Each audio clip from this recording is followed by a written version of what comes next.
जालना जिल्ह्यातील भोकरदन तालुक्यातील पहिली ते 7वी वर्गात शिक्षण घेणाऱ्या विद्यार्थ्यांवर राजकीय नेत्यांच्या उदासीनतेमुळे जीवघेणा प्रवास त्यांना करावा लागतोय। चक्क गावकऱ्यांवर फॅब्रिकेशन होडी तयार करून घेतलेल्या लोखंडी नावेतनं प्रवास करण्याची वेळ आली आहे। शिक्षण घेण्यासाठी पालकांना आपल्या पाल्याच्या भविष्यासाठी असा प्रवास सहन करावा लागतोय। वजीरखेडा गावात गिरिजा नदी पात्रावर काँग्रेस आणि राष्ट्रवादीची सत्ता असताना गावकऱ्यांच्या मागणीवरनं अजित पवारांनी 19 वर्षांपूर्वी पूल मंजूर केला होता। अजित पवार उपमुख्यमंत्री असताना पुलाला मंजुरी देण्यात आली होती।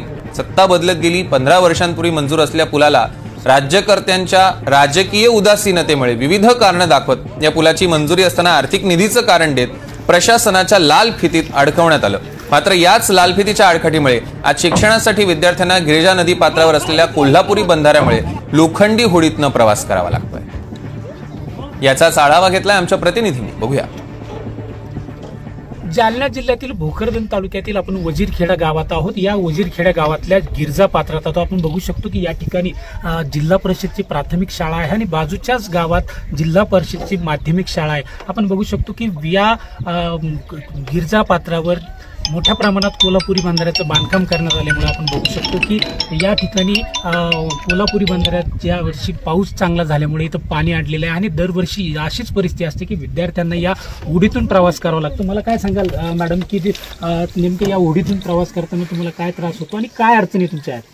त्रास म्हणजे आम्हाला ह्याची बिलकुलच सवय नव्हती, परंतु मुलांना जास्ती त्रास व्हायचा म्हणून आम्ही सुद्धा होडी शिकलो आणि मुलांना इकडे घेऊन यायला लागलो। कारण शाळा 8वी पर्यंत नाही आहे तिकडच्या बाजूला, नदी पार करूनच मुलांना इकडे यावं लागतं आणि विद्यार्थ्यांना धोकादायक असतं। कारण ते नाव ही वाकड कशी झाली तरी मुलं सांभाळणं आमचं काम आहे। आम्ही ते शिकलोय तर आणतोय मुलांना, पण असं वाटतं पूल झाला तर अजून मुलं चांगले शिकतील, इकडे जास्तीत जास्त मुलं इकडे येतील।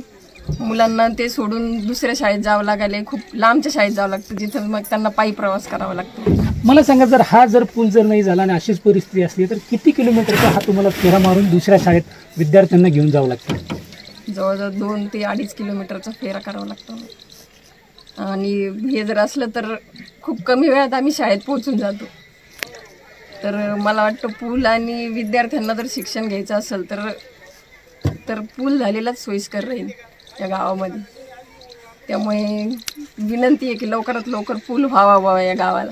आपल्यासोबत एक विद्यार्थिनी सुद्धा आहे की दीदी, मला काय सांगशील की काय तू कशा पद्धतीने या कोणत्या गावाच्या कोणत्या बाजूला राहतील, तू कशा पद्धतीने या शाळेत ये जाय करतो, तुला काय त्रास होतो नेमका? माझे नाव प्रणिता आहे, मी इयत्ता 5वी शिकते। मला माझी शाळा नदी पुढे आहे म्हणून मला शाळेत जायला खूप त्रास होतो, म्हणून मी नावामध्ये जाते। मला कोणी सोबत नसलं तर मला घरीच राहावे लागतात। आपल्यासोबत या गावातल्या आजी सुद्धा आहे की त्या आजीचं वय आता आपण बघू शकतो की 80-85च्या आसपास आहे। आजी, मला काय सांगाल की या ओढीतून तुम्ही रोज शेतात जाई करतात, काय नेमका त्रास होतो, काय तुमची मागणी होती, कोणाला तुम्ही याबाबत अर्ज केला का, कोणाला मागणी केली का? आम्ही खासदार आमदार गेलो पण कोणीच आमचं मनावर घेत नाही। आमचं पूल तयार व्हायला आम्हाला पैसे तयार झाले, मुंबई लोक गेलो आम्ही, पण आमच्या गावाला कोणीच आमदार खासदार कोणीच राजी होत नाही। गण साऱ्याला म्हणतो आम्ही पण कोणीच येत नाही। गण गेलो भोकरदन आमच्या ठिकाणी पण कोणीच घेत नाही आमचा त्रास। या होडीतून जीव घेणं प्रवास करावा लागतोय, काय विद्यार्थ्यांच्या जीविताला धोका असतो। अशा परिस्थितीत तुम्ही या होडीतून त्यांचा प्रवास करताय, काय प्रशासनाने कुठे दखल घेत नाही? कुठल्याच दखल नाही घेतलं साहेब यांना। मुलं घायबत ते पाण्यामध्ये, पण आम्ही त्याला धीरे तुला शिक्षण करायचं, तुला नोकरी लावायचं, तू नोकरी लागशील मग तेव्हा तू काहीतरी करू शकतो। पण ते घायबत ते मुलं पण आम्ही त्याला हिंमत देऊन शाळेत नेतो सर, पण त्याला इलाज नसल्यामुळे आम्ही काहीच करू शकत नाही।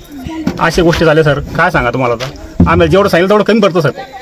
आपण बघू शकतो की ही गिरजा पात्र आहे की ज्या गिरजा पात्रामध्ये या विद्यार्थ्यांना आता असा जीव घेणं प्रवास करावा लागतोय। वारंवार राजकीय नेत्यांनी आश्वासन देऊन निधी सुद्धा मंजूर या गावचं होऊन सुद्धा या गावचं पूल न झाल्यामुळे विद्यार्थ्यावर हा जीव घेणं प्रवास करण्याची वेळ आलेली आहे।